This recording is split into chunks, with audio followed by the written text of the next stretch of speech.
Cashless programme এটা হচ্ছে একটা আমাদের সমগ্র প্রোগ্রামের একটা অংশ।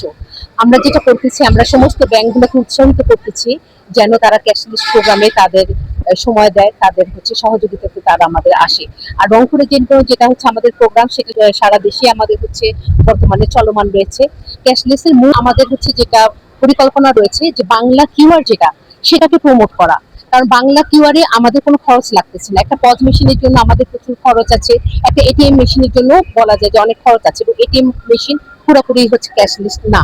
তো সেহেতু আমরা বাংলা কিউআরটাকে আপাতত প্রমোট করার আমরা চেষ্টা করতেছি। বাংলা কিউআরকে আমরা সর্বোচ্চ গুরুত্ব দিচ্ছি, এবং এই বাংলা কিউআরটাকে আমরা আমাদের গ্রামে গঞ্জে পর্যন্ত আমরা পৌঁছে নিয়ে যেতে চাচ্ছি।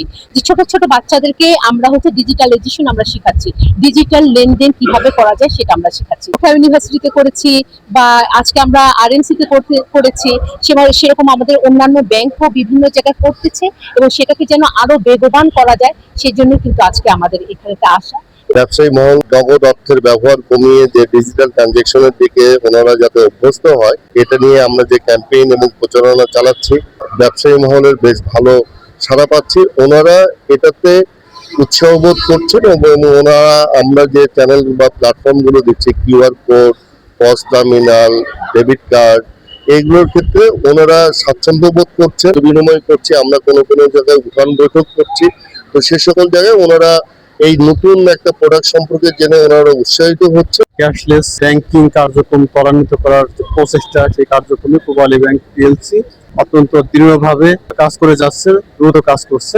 আজকে এই আরএমসি মার্কেটে যারা আমাদের সম্মানিত গ্রাহক শুভানুধ্যায়ী মার্চেন্ট এবং বাংলাদেশ ব্যাংকের ভারপ্রাপ্ত নির্বাহী পরিচালক মহোদয় সহ বাংলাদেশ ব্যাংকের টিম, আমাদের প্রধান কার্যালয়ের আমাদের অল্টারনেটিভ ডেলিভারি চ্যানেল ডিভিশনের সম্মানিত ডিভিশন হেড এবং আমার সহকর্মীদের এখানে উপস্থিত আছি। আমরা গ্রাহকদের মাঝে সচেতনতাটুকু তৈরি করতে চেষ্টা করছি যে আমরা আমাদের এই সরকার তথা বাংলাদেশ ব্যাংকের যে নির্দেশনা, একটা ক্যাশলেস অর্থনীতি গড়ার, ক্যাশলেস বাংলাদেশ গড়ার, সেক্ষেত্রে যে ক্যাশলেস এই লেনদেনের যে মাধ্যমগুলো দরকার, সেই মাধ্যমগুলোর সাথে পরিচয় ঘটানো, পাশাপাশি সেই মাধ্যমগুলোর সাথে তাদেরকে সম্পৃক্ত করা। আমাদের ব্যাংক সপ্তাহব্যাপী ক্যাম্পেইনের উদ্বোধন আজকে করলো। এই উদ্বোধনের এই প্রোগ্রাম থেকে আমরা এখানে ব্যাংকের যে বাংলা কিউআর, যেটা আমাদের সরকারের নির্দেশনা, বাংলা কিউআর প্রদান করা। কিউআরটা হচ্ছে যেটা ইতিমধ্যে আমাদের নির্বাহী পরিচালক মহোদয় বললেন, সহজেই গ্রাহক এবং আমাদের যারা ক্রেতারা আছেন, সাধারণ জনগণ, তারা কিন্তু সহজে পেমেন্ট দিতে পারেন। এই পেমেন্ট হয় নিরাপদ, দ্রুত, স্বচ্ছ। তো এতে যেটা হবে যে একসময় এইভাবে যদি সবাই সব জায়গাতে এই লেনদেনগুলোকে ডিজিটাল প্ল্যাটফর্মে নিয়ে আসে, যেমন আমাদের একটা ব্যাংকিং অ্যাপস পূবালী ব্যাংকের, যেটা হচ্ছে পাই ব্যাংকিং অ্যাপস।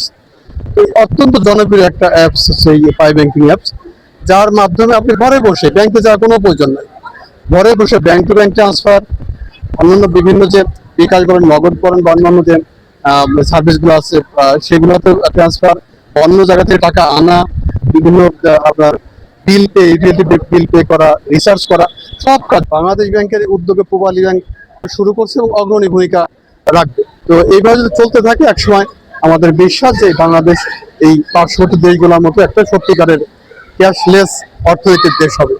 আজকে পূবালী ব্যাংক ঢাব ব্রাঞ্চ কর্তৃক আয়োজিত আরএমসি শপিং কমপ্লেক্সে ক্যাশলেস বাংলাদেশ বিষয়ক মত বিনিময় সভায় সকল ব্যবসায়ীদেরকে আমন্ত্রণ জানিয়েছি। আমাদের মেইন উদ্দেশ্য হচ্ছে আমাদের যে ডিজিটাল প্রোডাক্ট আছে, debit card, credit card, QR code, apps আছে, এই ডিজিটাল প্রোডাক্টগুলো সম্পর্কে জনসাধারণকে সচেতন করা। প্রোডাক্ট ব্যবহার করার ফলে তাদেরকে আর ব্রাঞ্চে যেতে হবে না, যে কোনো স্থান থেকেই তারা দৈনন্দিন লেনদেন সম্পন্ন করতে পারবে। এতে তাদের ক্যাশ ক্যারি করতে হবে না। ক্যাশ বহন করার যে ঝুঁকি, অনেক সময় ঝুঁকি থাকে, অনেক সময় জাল নোট থাকে, রাস্তাঘাটে দুর্ঘটনা ঘটে, এটা থেকে পরিত্রাণ পাবে। একই সাথে তাদের সময়ের সাশ্রয় হবে। স্মার্ট ইকোনমি গড়া, স্মার্ট ইকোনমির মেন এলিমেন্ট হচ্ছে ক্যাশলেস বাংলাদেশ। আর এই ক্যাশলেস বাংলাদেশের মাধ্যমেই আস্তে আস্তে বাংলাদেশে এভাবে সবার মধ্যে ট্রানজাকশনের মধ্যে একটা ট্রান্সপারেন্সি আসবে।